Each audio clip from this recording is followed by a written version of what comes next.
Okay, so now a little bit more about radical halogenation. Specifically, what about using different halogens? So we focused a lot on chlorine. Let's see what the other ones are. So first of all, let's take a look at this equation. Let's remember this equation here. The Gibbs free energy is equal to the enthalpy minus temperature times the change in entropy. For these radical reactions, it turns out that this portion over here doesn't play a big role. Entropy is not a big factor in these reactions. So we can compare them pretty readily by just looking at the enthalpy, right? So we can approximate the delta G of the reaction by looking at the enthalpy, okay? So let's look at these numbers here. These are the enthalpies of these different reactions, whether I'm using fluorine, chlorine, bromine, or iodine. We see that the fluorine reaction is very exothermic, right? Compared to the other ones, huge amount of energy that's released. So that radical reactions with fluorine are like explosively dangerous. They're just not practical to do in the lab. So fluorine we won't really be using at all in these radical reactions. Chlorine and bromine are both exothermic, and thus again we're going to approximate delta G with delta H, so we can see that they're exergonic or free energy favorable, spontaneous.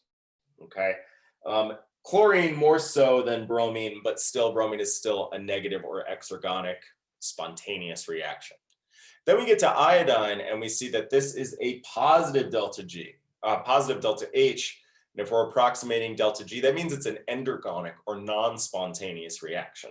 So we're not going to use iodine either for these radical reactions. So you're only ever going to be using bromine or chlorine for these radical reactions. Okay.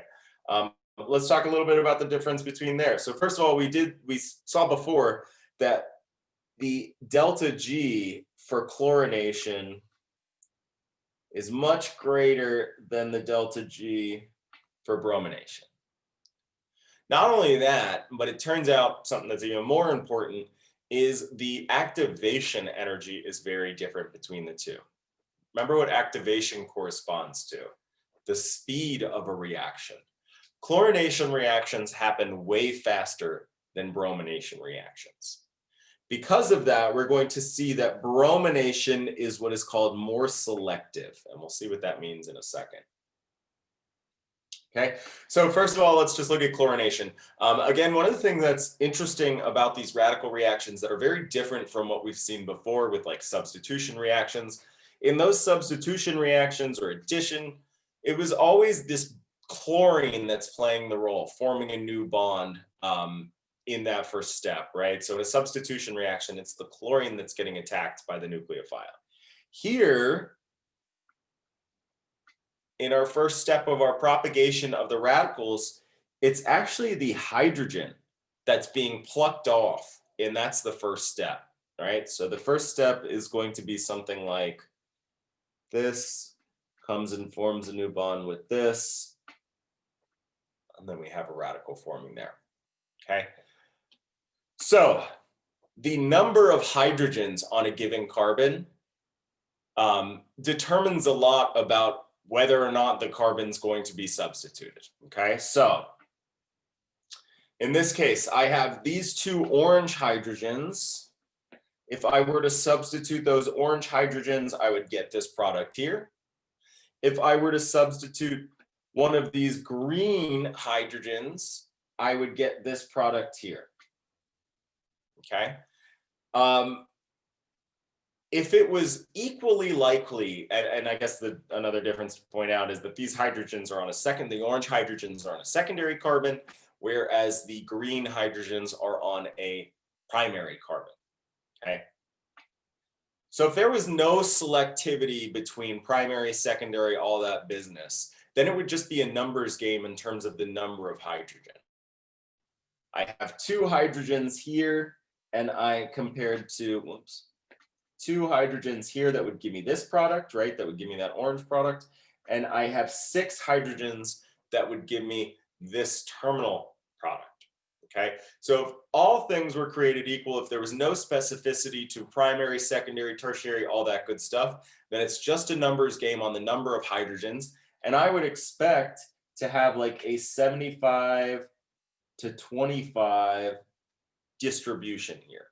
Okay, so again, what I'm trying to hammer home here is number of hydrogens play a big role in determining what the product is going to be, what your major product's going to be. Now, it doesn't break down quite as simply as this because there is some primary versus secondary versus tertiary to figure out. Okay, so let's look. If we really were to do the math or really were to do the reaction and see, you see that it's actually a 60-40 distribution of that to the primary carbon.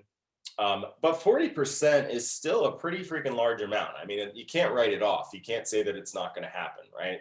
So it's still something that's has to be considered. And let's just see why in terms of the potential energy diagrams. Although there is a difference in how stable the secondary radical is versus the primary radical, that leads to this difference in here. Those transition states are still fairly close, right? So you will form a secondary radical faster than a primary radical. That's why, again, if we did it by number of hydrogens, we said it was going to be 75 to 25. In reality, it's actually more favorable for the secondary carbon. So it's just because of the free energy diagram here just illustrates it. Not only do you have a more stable radical that's formed, but it forms a little bit quicker as well. Now, the same thing, but with bromine, we would see that bromine is far more what, again, we call selective, meaning notice how much more likely it is to get the secondary bromination, the secondary alkyl halide versus the primary alkyl halide. 97 to 3, that's a huge difference, okay? So we see that the bromination is more selective and specifically more regioselective, okay? When we get to a tertiary carbon, as we have here, that selectivity increases even more for the bromination. So for the chlorination, notice that that's actually not as favorable as getting one of the primaries hydrogen substituted or the primary alkyl halide. And that's just because you have 9 of these primary hydrogens, right? I have 3 coming off of each of these terminal carbons. If I substitute any one, I would get this product here. I only have 1 of these tertiary carbons, right? So in this case with chlorine, you actually have, it's more favorable to get that primary chlorination product or primary alkyl halide. When you're talking about bromine, which again is just more selective, you get now like 100% of that tertiary alkyl halide and pretty much nothing of that terminal. Okay, so now we're going to learn a method to actually quantify to get to these numbers. Okay, and that is using this selectivity of each of these individual halogens. Okay. So notice that just like we said, bromine was the most selective, fluorine is the least selective, meaning that a primary alkyl halide is, we're going to arbitrarily put that at 1. To form a secondary alkyl, or rather to remove a secondary hydrogen, is 1.2 times as likely. So pretty much just as likely as it is for a primary, and same thing with a tertiary. They're all about the same. Now, although that's interesting, we also said that we're not going to really use fluorine for these halogenations, radical halogenations, okay? When we look at chlorine, what are these numbers telling us? It's telling us that a secondary hydrogen is 4.5 times more likely to be removed than a primary hydrogen. Likewise, a tertiary hydrogen is 5.1 times more likely to be removed than a primary hydrogen in a chlorination reaction. You look at bromine though, and those numbers increase dramatically, right? So it is 1,600 times more likely that a bromination is going to remove a tertiary hydrogen than a primary hydrogen. Okay, so these, just before we even get into doing any math, illustrate why you have such a dramatic breakdown here of this 100% to 0%. because again, that tertiary hydrogen was 1,600 times more likely to be removed than that primary hydrogen in the bromination reaction. All right, so we can actually use these numbers to quantify. So let's show how we would do that here. Okay, so first thing you got to do is identify where, like, how many different products you can form, right? So for this example here, I have these 3 primary carbons, but they would all give me the same product, monochlorination product, right? If I put a chlorine on any one of them, I would get the same product. Compared to my tertiary carbon, which if that got substituted, I would have that product there, okay? Now you got to figure out how many hydrogens there are that would get you to each product, right? So by that, I mean, I have 1, 2, 3, 4, 5, 6, 7, 8, 9 of those orange hydrogens, any one of which, if they were substituted, I would get my primary alkyl halide, okay? So I'm going to color code here my calculation here. So the first thing you're going to do is the number of hydrogens, which in this case is 9, times the selectivity factor for that particular type of carbon. So in this case, my orange carbons are primary carbons, so that selectivity factor is just 1. Okay. Actually, I'm going to move this under here. So that's number of times selectivity. If I go to the blue carbon, I only have 1 hydrogen on that carbon.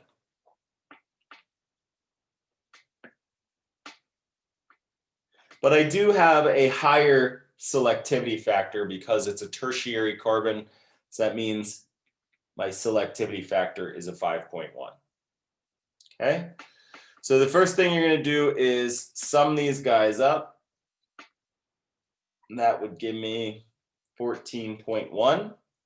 And the actual ratio of each of these is going to be the number of hydrogens times the selectivity factor divided by the total.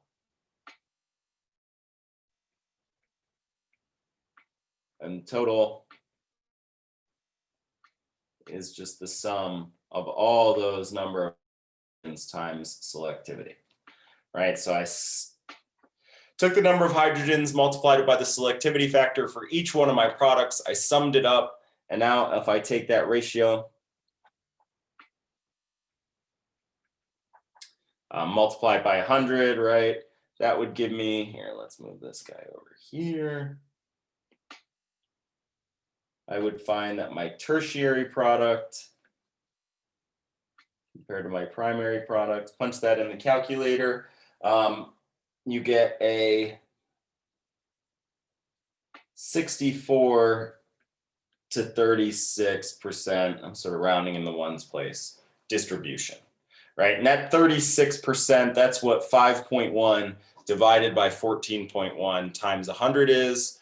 The 64 is what 9 divided by 14.1 times 100 is, okay? So again, number of hydrogens times the selectivity factor for each one of those products. Okay, so now let's do it for the bromine. Again, my blue carbon only has 1 hydrogen, but now my selectivity factor is absurdly high, right? 1,600.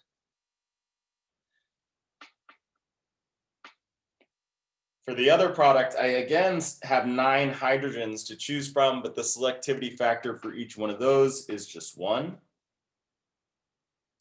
So when I sum these up, my total is 1,609. So then I take these totals and divide it, or take these number of hydrogens times selectivity factor terms and divide them by the 1,609. And what you will see is I get 99.5% of my tertiary product and 0.5% of that primary product. Okay, so that's, again, we're just now actually going in and quantifying using this very simple table here, quantifying the distribution of products. Okay, let's take another example here just for more practice. And that is, we'll start with pentane.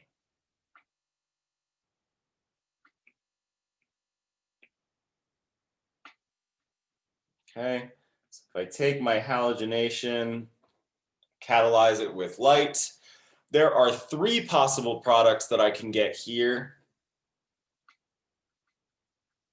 The primary, and then there are 2 different secondary products that I could get.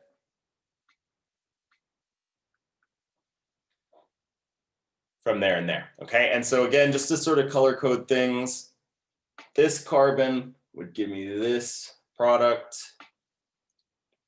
If I chlorinate or halogenated either of these carbons, I would have this product here, right? So notice that even though these are 2 different carbons, putting a halogen on either one would give me that same product. And same with the tertiary here. I got these 2 I'm sorry, not tertiary. I get these 2 terminal carbons that if either one of those were substituted, I would get this product here. Okay. So now, again, it's all about, just gonna make some room for myself. Now we want to quantify. Let's do this for chlorine. So again, I need to know the number of hydrogens that would get me each one of these products. So in the case of the terminal, or the orange, I have 1, 2, 3 hydrogens on each one of those carbons. So that would be a total of 6. And then we're going to multiply it by the selectivity, which in this case is 1. For the green, how many hydrogens do I have? 1, 2, 3, 4. So that's 4 hydrogens times this selectivity factor of 4.5. And lastly, for that third product, I have only 1, 2 hydrogens. And again, that selectivity factor is again 4.5 because it's also a secondary carbon. Just note, why am I doing these? Why am I separately? Because one of these secondary carbons will give me a different product than the other secondary carbon. So even though they're both secondary carbons, I have to consider each one differently because they would give me different products. Okay, so then we're going to total these all up. This would give you your total, which is, where's my cheat sheet? 3. So then if I want the individual percentages of each one of these products, I would just take this hydrogen times a number of hydrogens times the selectivity factor and divide that by 33. Multiply it by 100 to get it into a fraction.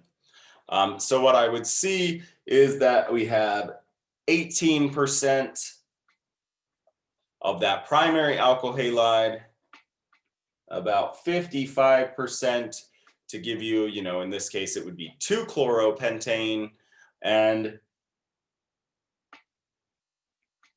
27%, that would give you the 3-chloropentane. Now, when we get to bromine, as we can, hopefully going into it, we all expect that it's going to be more selective, meaning I'm going to have less of the primary and more of the secondary product. But let's just make sure mathematically that this plays out. So again, for my primary, 1 bromopentane, I have my 6 times 1, that's my factor there.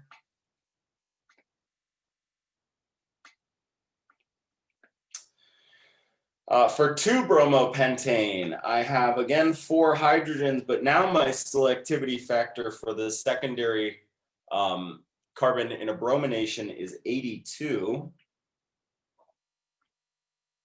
And I have 2 hydrogens that would give me 3 bromopentane. And again, that selectivity factor is 82.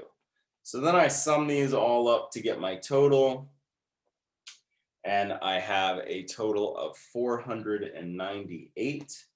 So then to get the percentage of each individual product, I take that number of hydrogens times selectivity factor and divide it by the 498. And what you indeed see is that you only have about 1% of that primary that one bromopentane that's formed. 66% of your product is going to be that 2 bromopentane, and 33% is 3 bromopentane. Okay, so this is how you can use this table to actually quantify the distribution of all these different products.